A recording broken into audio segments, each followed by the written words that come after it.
Coming up on the Threat Status Podcast, we dive into the controversy over Israel's use of AI in its military campaign in the Gaza Strip and the growing rift between President Biden and Israeli Prime Minister Benjamin Netanyahu. And then we'll talk to the Washington Times' Bill Gertz about China's growing military capabilities and the mysteries around Havana Syndrome. Don't forget to go to WashingtonTimes.com and sign up for the daily Threat Status newsletter.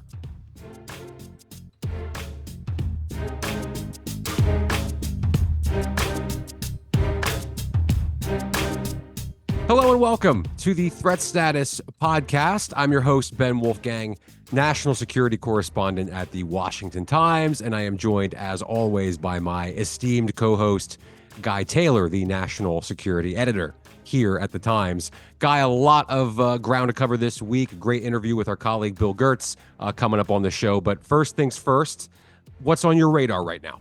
One that hasn't gotten much mainstream attention, but I think is worth watching, is the apparent escalation going on in Myanmar between that Southeast Asian nation's ruling military junta and anti-junta rebels. The rebels in recent days carried out a drone attack on the capital city against the ruling junta. This caught my attention because there's a low-burning war in Myanmar that some describe as the unseen front in a brewing and growing U.S.-China Cold War. Remember the geography of Myanmar between mainland China and the Indian Ocean. Beijing is widely seen to support the ruling military junta under the guise that Myanmar geographically represents a land bridge for China to the Indian Ocean. At the same time, the U.S. is somewhat seen to support anti-junta rebels. The Biden administration has not officially recognized the rebels who fight under the moniker the National Unity Government. I think this conflict is worth watching as a major shift in Myanmar could impact U.S.-China tensions in unexpected ways. Another story that I thought got overshadowed last week was the warning projected on Iranian state-controlled media outlets from Iran's supreme leader vowing revenge against the U.S. and Israel for an Israeli airstrike that destroyed the consular section of the Iranian embassy in Damascus, Syria. Iranian state media claimed the strike killed, quote, Iranian military advisors, end quote, and, quote, senior commanders, end quote. What Iran's retaliation might look like going forward remains to be seen, but it's likely to come in the form of increased attacks on Israel and U.S. forces in the region by such Iran-backed militant groups as Yemen's Houthis and Lebanon-based Hezbollah. So the back and forth on this was overshadowed by other Israel developments, specifically a separate Israeli airstrike last week that killed 7 international aid workers with World Central Kitchen trying to bring humanitarian aid to Palestinians in Gaza. A U.S.-Canada dual national was among those killed. And then there was the somewhat explosive reports by the local Israeli magazine Plus 972, as well as Britain's Guardian newspaper, that the Israeli Defense Forces have relied on an artificial intelligence system for a targeted killing program that tolerates civilian deaths as acceptable collateral damage in its war against Hamas. We covered this by pointing out that the IDF very quickly and aggressively disputed those reports, Ben. The IDF claims that it does not use AI to designate people as targets for military strikes. However, the IDF statement that came out last week did say that Israeli forces are using AI, but only as tools for human analysts to use in the actual target identification process. I want to point out that Spy Talk, another publication, a U.S.-based newsletter actually pioneered by longtime national security and intelligence journalist Jeff Stein, Spy Talk had a story in February that the IDF had made mention some time ago on its website of an AI targeting system dubbed Gospel. The Spy Talk article claimed that the Gospel system was proving lethal to Palestinian civilians in Gaza. So here we have this convergence between AI and this very difficult story of the ongoing Israel-Hamas war and Israel's military campaign in Gaza. We talked about this, a few weeks ago with Ryan Lovelace, our colleague, about sort of the idea of the human in the loop when it comes to AI systems. And it's amazing when I was, I started covering AI in the Pentagon, 6, 7 years ago now, and human in the loop was just a buzzword, I guess you could say, but it seemed like it was central to decision making every step of the way with AI was, the human in the loop, human in the loop. Don't worry, humans are going to make these decisions. And there are questions, as Ryan pointed out in his interview with us a few weeks ago, that that's starting to change, and that even folks here in the U.S. are saying maybe we can't have a human in the loop at every single level of decision making with these AI programs. And I do wonder if that's the case in Israel as well with their gospel system with these lavender allegations. But Guy, it's the timing of this, I guess, from an Israel PR perspective. I mean, just couldn't have been worse. I mean, you even former President Donald Trump has come out and said now that he thinks Israel is losing the PR war. And of course, we had what by all accounts was a pretty contentious phone call between President Biden and Israeli Prime Minister Benjamin Netanyahu.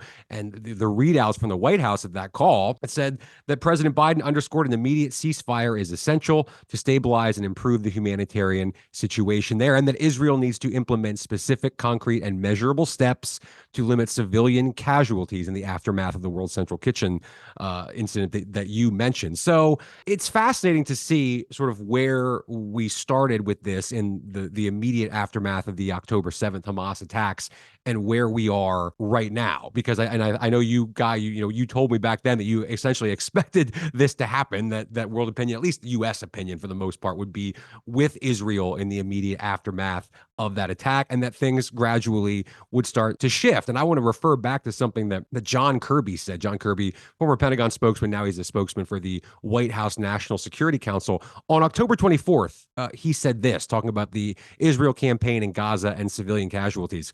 This is war. It's combat. It's bloody. It's ugly. And it's going to be messy. And innocent civilians are going to be hurt going forward.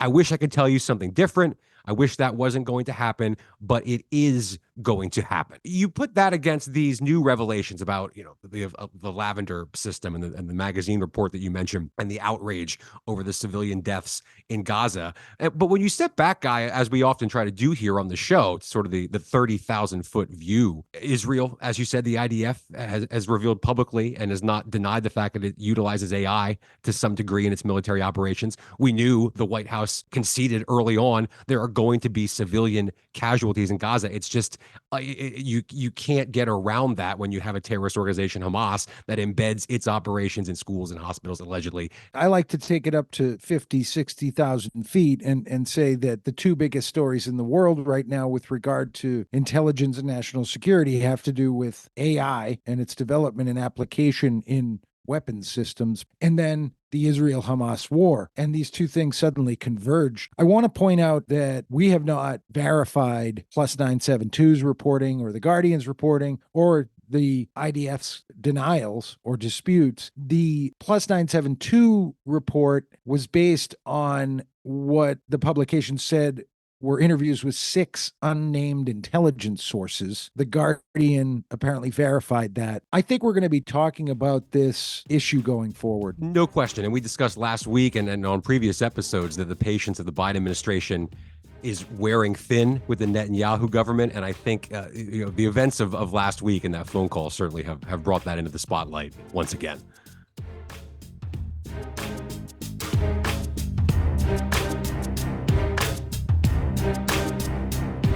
And we're joined now by the Washington Times' own Bill Gertz. Bill is a best-selling author. He's the host of his own show, the Victory Over Communism podcast. And to say that Bill has been ahead of the curve over the years with his reporting on China would be a pretty big understatement. So, Bill, just to get us started here, I'm just curious, your sort of 30,000-foot view, if you will, what you've seen over the past few years in terms of is the U.S., lawmakers, Congress, industry, politicians of both parties, policymakers. Are you encouraged by what you're seeing with their dialogue and their actions with respect to China? Have they started waking up, for lack of a better way to put it? Yeah, it's a mixed bag. There appears to be some really clear indications that people are beginning to understand and to wake up to the threat posed by communist China. I think it really began with the Trump administration. They made a major shift. We stopped saying that China's not a threat, and we said they're a strategic competitor. I think that's a good halfway measure. The Biden administration has adopted a similar approach, but their fatal flaw was characterized in the recent phone call between President Biden and Chinese leader Xi Jinping, where the president once again, for probably the third or fourth time, reiterated that the U.S. does not seek to change the communist system in China. And this is the root of the China threat, in my view, the fact that they are revitalizing the ideology and working to replace the current U.S.-led system of freedom and democracy and free markets. Well, I want to ask about, and I know Guy has a follow-up question here about the Biden-Xi call, but I want to ask you about Chinese capabilities. A lot's been made, for example, the fact that the Chinese technically have a quote-unquote bigger Navy than the U.S. now, and you've written a lot about their missile capabilities, their nuclear buildup. One of the things I often hear is, okay, yes, they might have more ships, but it's sort of a quality versus quantity debate. Is their stuff as good as ours, for example? Where does that stand right now? Is China's military weaponry, its systems capabilities, are they getting better? Are they closing the gap with the U.S. in that regard? Definitely. The Chinese military capabilities are increasingly, and based on stolen Western technology, they've studied the U.S. military. They've gone after all of the best technology. I can remember writing about this in the early 2000s, where the Chinese stole the unclassified Aegis battle management system technology from an electronics firm in California. And they've put it to use. They didn't just steal it. They managed to take this technology and apply it into their own systems with a combination of Russian technology, US technology, and their own technology. The real key is that they haven't really focused one-on-one. I mean, they're building aircraft carriers. They've got 3. They're on their way to 3 aircraft carriers. We've got 11, I think, now. But they focused on the niche areas where a weaker military can defeat a stronger military. Cyber, space weaponry, electronic warfare, also information warfare. I mean, they're miles ahead of the U.S. in waging what the military's been calling gray zone warfare. Again, the administration is under the illusion that we're not in a Cold War with China, yet the military is clearly stating that China is engaged in gray zone warfare. That's clearly Cold War type of warfare.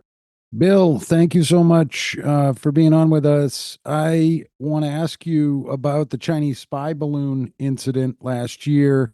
If we were to go back to the weeks after the spy balloon incident and the shooting down of this spy balloon, things had become pretty tense. And now we have this moment where we had Biden and Xi meet in person a few months ago, and now we've got this telephone summit last week. Do you think that the Biden administration's olive branch outreach, diplomatic outreach, is working to lower the temperature and the friction between Washington and Beijing right now? If you put it in the context, the spy balloon disrupted a major détente initiative by the Biden administration with China, which kicked off with the Bali summit between Biden and Xi Jinping. And they were clearly retrenching. They were going back, and they were basing this on war fears that somehow we're headed for an inevitable conflict with China. They insist there's no imminent or inevitable war with China on the horizon, but the military and the intelligence community have a completely different view. They think, yeah, we are headed that way. I mean, the Chinese clearly have signaled that everything they're doing, their nuclear buildup, for example, is far beyond what any nation needs for deterrence. They are clearly engaged in developing a first strike capability, which is contrary to their declared policy of no first use. Again, so the spy balloon set back their program, and they've since retrenched, and now they're going forward to try and develop it. Is it your take that the Biden administration is trying to wean China away from the idea of even closer alignment with Russia and Iran that we've seen really in the last couple of years since the Ukraine war? And is that going to work? I think it's really disjointed. I mean, they've focused instead on the allies and partners aspect of it. As far as it goes with Japan, I think that's clearly we've got an upcoming summit visit here by the Japanese Prime Minister. So I think leveraging the allies is a key factor, and I think it is a very successful policy as far as it goes. But again, in terms of trying to break the China-Russia alliance, which again they announced the no limits agreement some time ago, there's no way to disrupt that, and they really need to focus on that. China doesn't have a lot of friends. They're surrounded by nations that they don't think are going to be successful. Bill, one more on the spy balloon quickly. That was obviously a very public incident that captured sort of the imagination of the American people in some ways. I'm curious from a Chinese perspective of intelligence gathering and surveillance. We have that. You guys written a lot, and you've written a lot about TikTok and what China could potentially do with that, with access to Americans' information.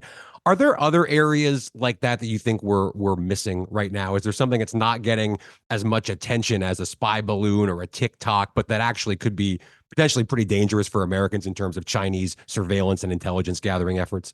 Well, the Ministry of State Security, and I think their cyber is probably another area where they are massively engaged. The FBI director, Christopher Wray, has been sounding the alarm on this regularly. He said the Chinese cyber espionage and reconnaissance. So it's a combination of breaking in and stealing information, both government and private sector, as well as reconnaissance, which is really preparation for sabotage. The alarming things have been that they've detected Chinese intrusions into critical infrastructure like the electric grid, financial networks, oil and gas, water, all of these areas where the Chinese are ready to shut down our critical infrastructures in a crisis or a conflict. So I think that is probably one of the most alarming areas that there really hasn't been much change. Back in I think it was as far back as 2018, the White House under the Trump administration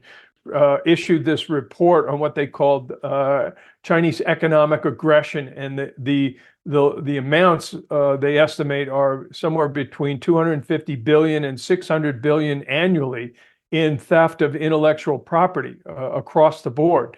And my view is no nation so dependent on its technology sector can survive with that kind of losses. And there hasn't been any kind of similar report done by the Biden administration, but I'm guessing based on the FBI director's testimony that Chinese cyber theft is a serious threat that's continuing. But I want to ask you about something else. You wrote in your column recently about the Office of the Director of National Intelligence and its annual threat assessment, in which they concluded that it's, quote, very unlikely a foreign adversary is responsible for the brain injuries and other mysterious symptoms suffered by U.S. officials. This is known as Havana Syndrome. And Bill, I don't mean to sound conspiratorial here, but I'm just curious, do you think they actually believe that? I mean, we've seen this administration go to great lengths with the Russia-Ukraine war to avoid anything that could be seen as escalation, as provoking one of the U.S. An American adversary. Do you think it's possible that they think that Russia or any foreign adversary really might be involved with this, and they're maybe just making a sort of a political PR decision to publicly downplay that? Yeah, it's really surprising to me. I spoke recently with a White House official on this, who insisted that the White House is not trying to play it down and that this is all the result of the intelligence community. But having been in Washington for decades, I understand the intelligence community takes their lead from the policymakers. They claim to be independent and objective, but that's totally false. They've been politicized, and this conclusion that it's very unlikely that a foreign adversary is involved. Well, what's the alternative? The intelligence community view of these brain injuries, which are real injuries, and the people who are experiencing them, it's not stopping, it's continuing. There's over 100 people involved in this now, and they're very upset that the intelligence community has this very politicized conclusion that there's no evidence of a foreign adversary involved. So their conclusion is that it's from some vague environmental factors or pre-existing medical conditions in these people that are getting attacked. What's your assessment, Bill? Having reported on this as long as anybody who's really of senior stature outside the government. Well, where's the Congress on this? Where's the oversight? Where's the intelligence communities on this? They're the ones that have to backstop these politicized assessments, and I'm not seeing a lot. Where all has Havana Syndrome taken hold? I mean, I know at the U.S. Embassy in Cuba several years ago, several U.S. officials based there. Where else has it happened in the world? There have also been reports out of Guangzhou, China, where the U.S. has a consulate there, that consulate officials have been experienced these symptoms, which are extreme pain and debilitating effects in their heads. Other areas, there have even been reports of these kind of incidents taking place in the United States. According to the 60 Minutes report, there was a case involving a Russian suspected Russian intelligence officer in Florida, and that this led to Havana Syndrome attacks on an FBI counterintelligence agent, a woman who was only identified as Carrie in the report, who said that she experienced this 2 times, once in California and I think once in Florida. Yeah, Bill, I got a final question for you. You had a great story in the Washington Times last week where you actually went to the U.S. Marine Mountain Warfare Training Center in California and observed U.S. Marines training for missions off of any coastline, including snowy Arctic type conditions. This is a new kind of training for the U.S. Marines. Why did you do this story? And do you think that that the Arctic is actually a place where there could be escalatory conflict and possibly military conflict in the future between the U.S., China, Russia? Yeah, I was fortunate to be able to go up to the Marine Corps Mountain Warfare Training Center. It's at a place called Bridgeport, which is high in the Sierra Nevada mountains, probably located about halfway between Reno and Yosemite National Park. It's a major base for training. They train about, I think it's between 6,000 and 8,000 Marines there a year. And I interviewed the colonel in charge of the base, Colonel Storer, and he said all of this is related to the pacing threat, i.e. China.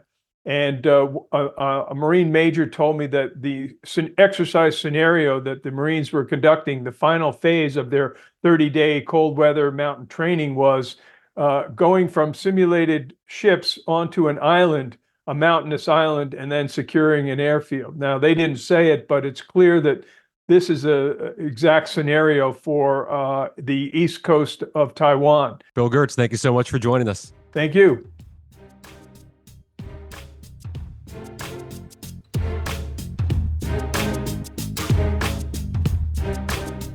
And it's now time for Threats of the Week. This is a weekly segment here on the show where Guy and I each choose a threat. Maybe it's here domestically or in some corner of the world that we believe is threatening you, the American people, the listeners, right now. So, Guy, what's your threat of the week? Ben, my threat of the week is the widening proliferation to Iran-backed groups such as Hamas and the Houthi rebels in Yemen of high-tech military weaponry produced by China.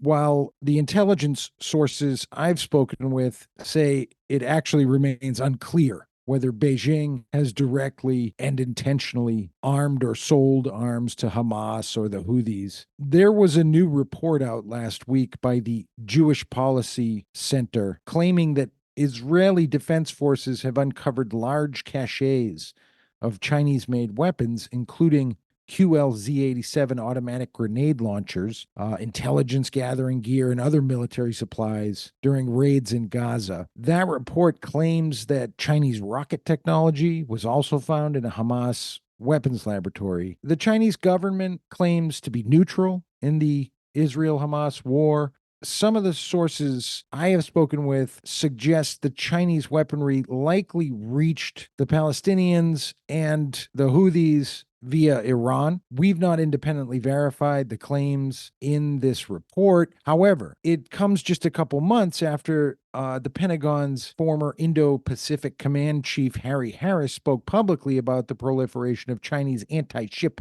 ballistic missile technology to the Houthis in Yemen. There is and will continue to be debate, as well as live clandestine investigations into how these groups are getting Chinese weapons. However, the basic threat that China, as a great power, is allowing the proliferation either through leakage of weapons or sales on the black market, or by providing directly the weaponry to Iran, in which case it ends up in the hands of Iranian proxy groups, is disconcerting. Guy, my threat of the week is earthquakes, and I guess more specifically, sort of the resilience of countries in the United States in particular to something like a major earthquake. We, of course, saw a 7.4 quake in Taiwan last week. Now, thankfully, the death toll wasn't as high as it could have been.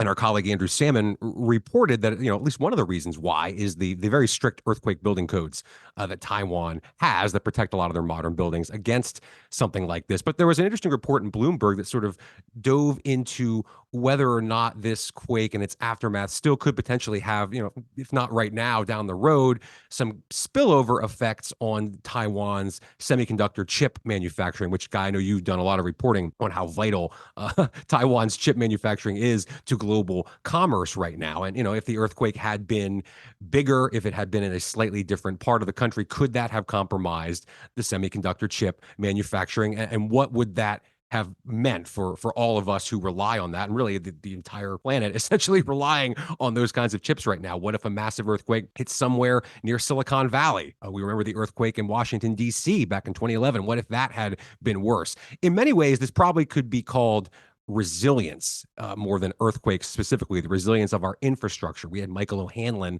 of the Brookings Institution on a few weeks ago, and he told us that that's what he's most concerned about, is resilience in the United States to quickly recover if there's an enemy attack, or in this case, a massive natural disaster that takes out infrastructure, computers, cell phone service, fuel delivery systems, food supplies. It's a threat because I'm not convinced that we have the resilience that we need. Very interesting, Ben.